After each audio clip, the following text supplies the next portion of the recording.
Alright, it is what it is on the background. I'm here for the final book reading. JakeJohnstone19.com. Chapter 23, L. Give me a second while I change my background. Give me a second while I change my background.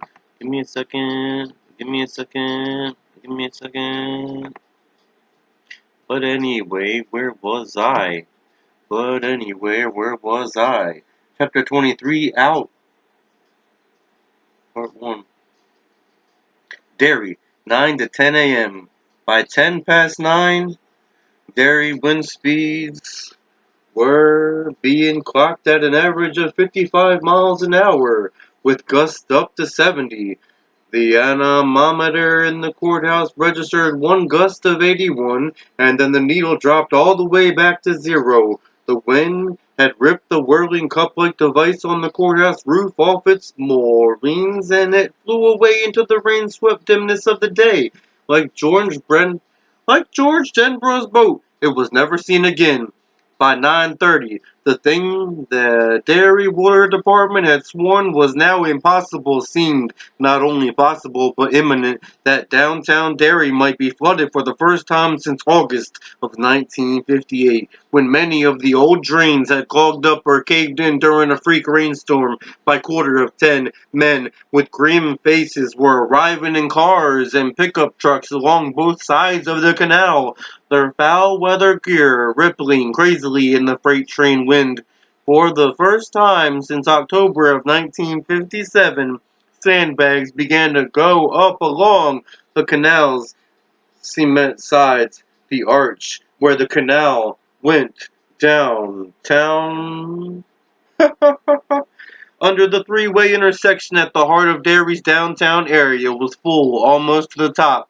Main Street, Canal Street, and the foot of Up Mile Hill were all impassable except by foot, and those who splashed and hurried their way toward the sandbagging operation felt the very streets beneath their feet trembling with the frenzied flow of the water, the way a turnpike overpass will tremble when big trucks pass each other. But this was a steady vibration, and the men were glad to be on the north side of downtown, away from that steady rumbling that was felt rather than heard. Harry Gardner shouted at Alfred Zittner, who ran Zittner's Realty on the west side of town. Asked him if the streets were going to collapse. Zittner said hell would freeze over before something like that happened. Harold had a brief image of Adolf Hitler and Judas Iscariot pounding out ice skates and went on heaving sandbags. The water was now less than 3 inches below the top of the canal's cement walls, and the Barrens to Kennisgag was already out of its banks, and by noon the luxuriant undergrowth and scrub trees would be poking out of a vast, shallow, stinking lake. The men continued to work, pausing only when the supply of sandbags ran out, and then, at 10 of 10, they were frozen by a great rending, ripping sound. Harold Gardner later told his wife he thought maybe the end of the world had come. It wasn't downtown falling into the earth. Not then. It was the standpipe. Only Andrew Keene, Norbert Keene's grandson, actually saw it happen. And he had smoked so much Colombian red that morning that at first he thought it had to be a hallucination. He had been wandering Derry's storm-swept streets since about 8 o'clock, roughly the same time that Dr. Hale was ascending to that great family medical practice in the sky. He was drenched to the skin, except for the 2-ounce baggie of pot tucked up into his armpit, but totally unaware of it. His eyes widened in disbelief. He had reached Memorial Park, which stood on the flank of Standpipe Hill, and unless he was wrong, the Standpipe now had a pronounced lean, like that fucked up tower in Pisa that was on all the macaroni boxes. "Oh, wow," Andrew Keene cried, his eyes widening even more. They looked as if they might be on small, tough springs now. As the splintering sounds began, the standpipe's lean was becoming more and more acute as he stood there, with his jeans plastered to his skinny shanks and his drenched paisley headband dripping water into his eyes. White shingles were popping off the downtown side of the great round water tower. No, not exactly popping off. It was more like they were squirting off, and a definite crinkle had appeared about 20 feet above the standpipe stone foundation. Water suddenly began to spray out through this crinkle, and now the shingles weren't squirting off the standpipe's downtown side, they were spewing into the windstream. A rending sound began to come from the standpipe, and Andrew could see it moving, like the hand of a great clock inclining from noon to 1 to 2. The baggie of pot fell out of his armpit and fetched up inside his shirt somewhere near his belt. He didn't notice. He was utterly fetched. Large twanging sounds came from inside the standpipe, as if the strings of the world's biggest guitar were being broken one by one. These were the cables inside the cylinder, which had provided the proper balance of stress against the water pressure. The standpipe began to heel over faster and faster, boards and beams ripping apart, splinters jumping and whirling into the air. Look it out! Andrew Keene shrieked, but it was lost in the standpipe's final crashing fall, and by the rising sound of 1.75 million gallons of water, 7,000 tons of water, pouring out of the building's ruptured spouting side. It went in a great tidal wave, and of course if Andrew Keene had been on the downhill side of the standpipe, he would have exited the world in no time, but God favors drunks, small children, and the cataclysmically meekly stoned. Andrew was standing in a place where he could see it all and not be touched by a single drop. Great fucking special effects, Andrew screamed as the water rolled over Memorial Park like a solid thing, sweeping away the sundial beside which a small boy named Stan Uris had often stood watching birds with his father's field glasses. Steven Spielberg, eat your heart out. The stone bird bath also went. Andrew saw it for a moment, turned it over and over, pedestal for dish and dish for pedestal, and then it was gone. A line of maples and birches separating Memorial Park from Kansas Street were knocked down like so many pins in a bowling alley. They took wild, spiky snarls of power lines with them. The water rolled across the street, beginning to spread now, beginning to look more like water than that mind-boggling solid wall that had taken sundial, bird bath, and trees, but it still had power enough to sweep almost a dozen houses on the far side of Kansas Street off their foundations and into the barrens. They went with sickening ease, most of them still whole. Andrew Keene recognized one of them as belonging to the Carl Massensick family. Mr. Massensick had been his 6th grade teacher, a real pooch. As the house went over the edge and down to the slope, Andrew realized he could still see a candle burning brightly in one window, and he wondered briefly if he might be mentally high-siding it. If you could dig the concept, there was an explosion from the barrens and a brief gout of yellow flame as someone's combing gas lantern ignited oil pouring out of a ruptured fuel tank. Andrew stared at the far side of Kansas Street, where, until just 40 seconds ago, there had been a neat line of middle-class houses. They were gone city now, and you better believe it, sweet thing. In their places were 10 cellar holes that looked like swimming pools. Andrew wanted to advance the opinion that this was far fucking out, but he couldn't tell. He couldn't yell anymore. Seemed like his yeller was busted. His diaphragm felt weak and useless. He heard a series of crunching thuds, the sound of a giant with his shoes full of Ritz crackers marching down a flight of stairs. It was the standpipe rolling down the hill, a huge white cylinder still spouting the last of its water supply, the thick cables that had helped to hold it together, flying into the air and then cracking down again like steel bullwhips, digging runnels in the soft earth that immediately filled up with rushing rainwater. As Andrew watched, with his chin resting somewhere between his collarbones, the standpipe, horizontal now, better than 125 feet long, flew out into the air. For a moment it seemed frozen there, a surreal image straight out of rubber-walled straitjacket Toodle to land. Rainwater sparkling on its shattered sides, its windows broke in, casements hanging, the flashing light on top meant as a warning for low-flying light planes still flashing, and then it fell into the street with a final rending crash. Kansas Street had channeled a lot of the water, and now it began to rush toward downtown by way of up Mile Hill. There used to be houses over there, Andrew Keene thought, and suddenly all the strength ran out of his legs. He sat down heavily. Kerp splash. He stared at the broken stone foundation on which the standpipe had stood for his whole life. He wondered if anyone would ever believe him. He wondered if he believed it himself. Part 2 of this particular chapter. The kill, 10:02 a.m. May 31st, 1985. Bill and Richie saw it turn toward them, its mandibles opening and closing, its one good eye glaring down at them, and Bill realized it gave off its own source of illumination, like some grisly lightning bug, but the light was flickering and uncertain. It was badly hurt. Its thoughts buzzed and racketed. Let me go, and you can have everything you've ever wanted. Money, fame, fortune, power. I can give you these things. In his head, Bill moved forward, empty-handed, his eyes fixed on its single red one. He felt the power growing inside him, investing him, knotting his arms into cords, filling each clenched fist with its own force. Richie walked beside him, his lips pulled back over his teeth. I can give you your wife back. I can do it. Only I shall remember nothing as the seven of you remembered nothing. They were close. Very close now. Bill could smell its stinking aroma and realized with sudden horror that it was the smell of the barrens, the smell they had taken for the smell of sewers and polluted streams and the burning dump. But had they ever really believed those were all it had been? It was the smell of it, and perhaps it had been strongest in the barrens, but it had hung over all Derry like a cloud, and people just didn't smell it the way zookeepers don't smell their charges after a while, or even wonder why the visitors wrinkle their noses when they come in.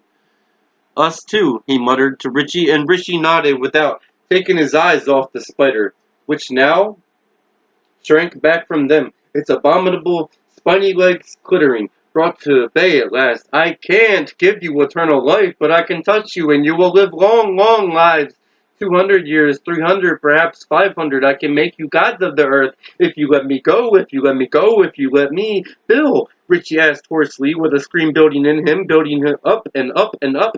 Bill charged. Richie ran with him stride for stride. They struck together with their right fists. But Bill understood it was not really their fist they were striking with at all. It was their combined force, augmented by the force of that other. It was the force of memory and desire. Above all else, it was the force of love and unforgotten childhood like one big wheel. The spider's shriek filled Bill's head. I repeat, the spider's shriek filled Bill's head, seeming to splinter his brains. He felt his first plunge deep into writhing wetness. His arm followed it up in to the shoulder. He pulled it back, dripping with the spider's black blood.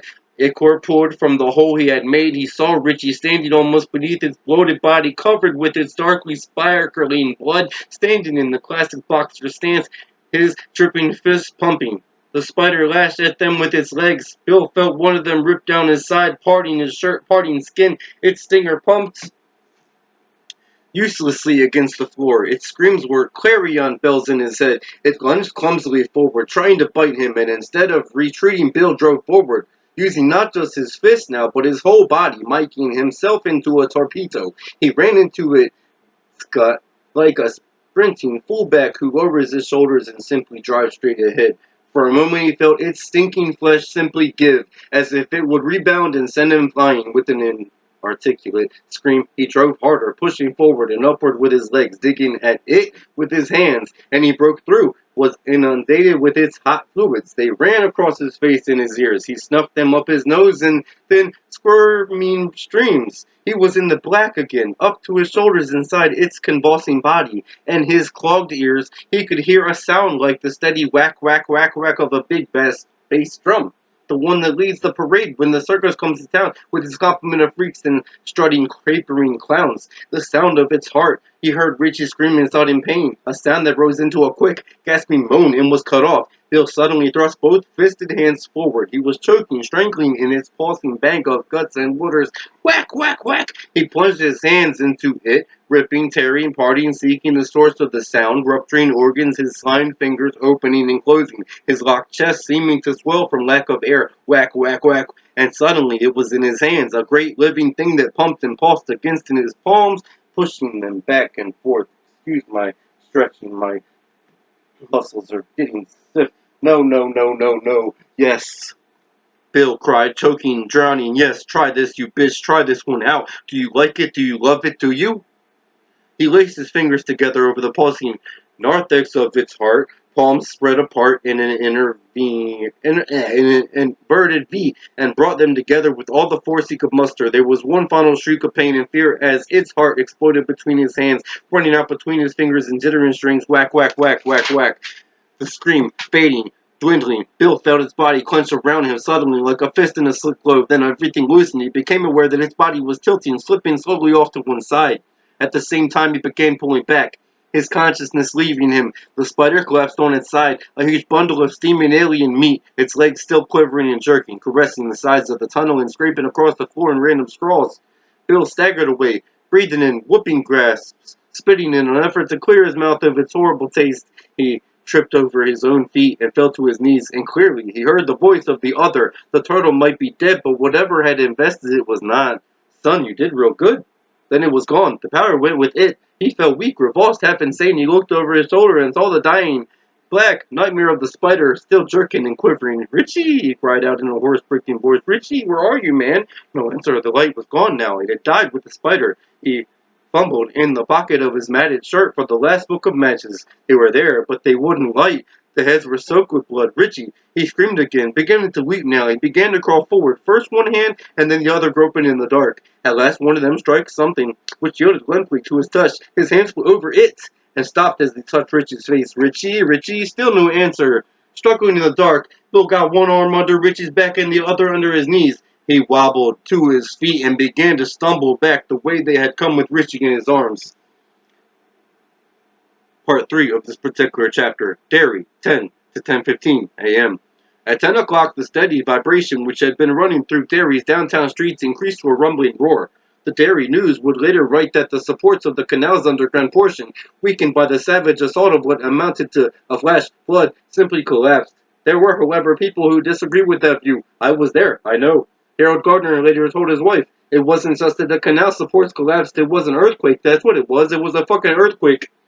Either way, the results were the same. As the rumbling built steadily up and up, windows began to shatter, plaster ceilings began to fall, and the inhuman cry of twisting beams and foundations swelled into a frightening chorus.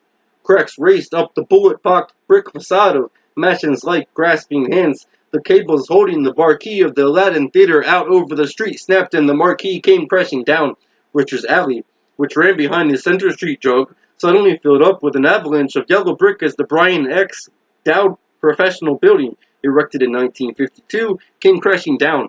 A huge screen of jaundice-colored dust rose in the air and was snatched away like a veil. At the same time, the statue of Paul Bunyan in front of the city center exploded. It was as if that long ago art teacher's threat to blow it up had finally proved to be dead serious after all.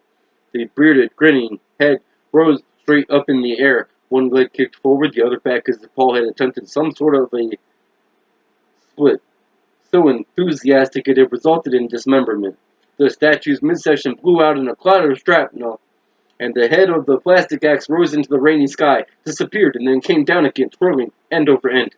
It sheared through the roof of the kissing bridge and then its floor, and then at 10:02 a.m., downtown Derry simply collapsed. Most of the water from the ruptured standpipe had crossed Kansas Street and ended up in the Barrens, but tons of it rushed down into the business district by way of Up Mile Hill. Perhaps that was the straw that broke the camel's back, or perhaps, as Harold Gardner told his wife, there really was an earthquake. Cracks raced across the surface of Main Street. They were narrow at first, and then they began to gape like hungry mouths. And the sound of the canal floated up, not muffled now, but frighteningly loud. Everything began to shake. The neon sign proclaiming outlet moccasins in front of Shorty's wire souvenir shop hit the street and sorted out in 3 feet of water. A moment or two later, Shorty's building, which stood next to Mr. Paperback, began to descend. Buddy Angstrom was the first to see this phenomenon. He elbowed Alfred Zittner, who looked, gaped, and then elbowed Harold Gardner. Within a space of seconds, the sandbagging operation stopped. The men lining both sides of the canal only stood and stared toward downtown in the pouring rain, their faces stamped with identical expressions of horrified wonder. Squires, souvenirs, and sundries appeared to have been built on some huge elevator which was now on the way down. It sank into the apparently solid concrete with ponderous, stately dignity. When it came to a stop, you could have dropped your hands and knees on the flooded sidewalk and entered through one of the third-floor windows. Water sprayed all up around the building, and a moment later Shorty himself appeared on the roof, waving his hands his arms madly for rescue. Then he was obliterated as the office building next door, the one which housed Mr. Paperback at ground level, also sank into the ground. Unfortunately, this one did not go straight down as Shorty's building had done. The Mr. Paperback building developed a marked lean. For a moment, in fact, it bore a strong resemblance to that fucked up tower in Pisa, the one on the macaroni boxes. As it tilted, bricks began to shower from its top and sides. Shorty was struck by several. Harold Gardner saw him reel backwards, hands to his head, and then the top 3 floors of the Mr. Paperback building slid off as neatly as pancakes from the top of the stack. Shorty disappeared. Someone on the sandbag line screamed, and then everything was lost in the grinding roar of destruction. Men were knocked off their feet or sent wobbling and staggering back from the canal. Harold Gardner saw the buildings which faced each other across Main Street lean forward like ladies' kids seen over a card game, their heads almost touching. The street itself was sinking, cracking, breaking up. Water splashed and sprayed, and then one after another buildings on both sides of the street simply swayed past their centers of gravity and crashed into the street. The Northeast Bank, the Shoe Boat, Alvy's Smokes and Jokes, Bailey's Lunch, Bangler's Record and Music Barn, except that by then there really was no street for them to crash into. The street had fallen into the canal, stretching like taffy at first and then breaking up into bobbing chunks of asphalt. Harold saw the traffic island at the 3 street intersection suddenly drop out of sight, and as water geysered up, he suddenly understood what was going to happen. "Gotta get out of here," he screamed at Al Zidner. "It's gonna backwater, Al, it's gonna backwater." Al Zidner gave no sign that he had heard.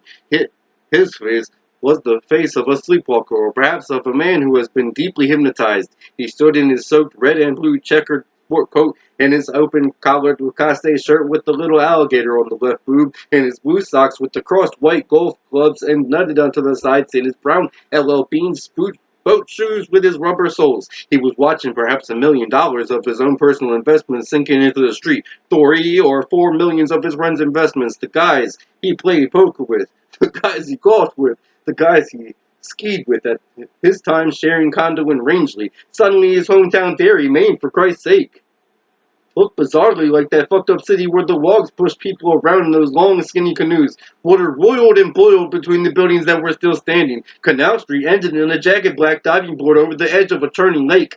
It was really no wonder Zidner hadn't heard Harold. Others, however, had come to the same conclusion Gardner had come to. You couldn't drop that much shit to a raging body of water without causing a lot of trouble. Some dropped the sandbags they had been holding and took to their heels. Harold Gardner was one of these, and so he lived. Others were not so lucky, and there were still somewhere in the general area as the canal, its throat now choked with tons of asphalt, concrete, brick, plaster, glass, and about $4 million worth of assorted merchandise back surged and poured over its concrete sleeve, carrying away men in sandbags impartially. Harold kept thinking it meant to have him, no matter how fast he ran, the water kept gaining. He finally escaped by clawing his way up a steep embankment covered with shrubbery. He looked back once and saw the man he believed to be Roger, the nerd, the head loan officer at Harold's credit union, trying to start his car in the parking lot of the Canal Mini Mall. Even over the roar of the water and the bellowing wind, Harold could hear the K-car's little sewing machine engine cracking and cranking as smooth black water round rocker panel high on both sides of it. Then, with a deep, thundering cry, the Kenduskeag poured out of its banks and swept both the Canal Mini Mall and Roger Lanire's bright red K-car away. Harold began climbing again, grabbing onto branches, roots, anything that looked solid enough to take his weight. Higher ground, that was the ticket. As Andrew Keene might have said, Harold Gardner was really into the concept of higher ground that morning. Behind him, he could hear downtown Derry continuing to collapse. The sound was artillery fire. And now I'm gonna go one more time here. Hopefully I can finish it one more time around. Gotta make another pause. Alright, see you in the next video, y'all.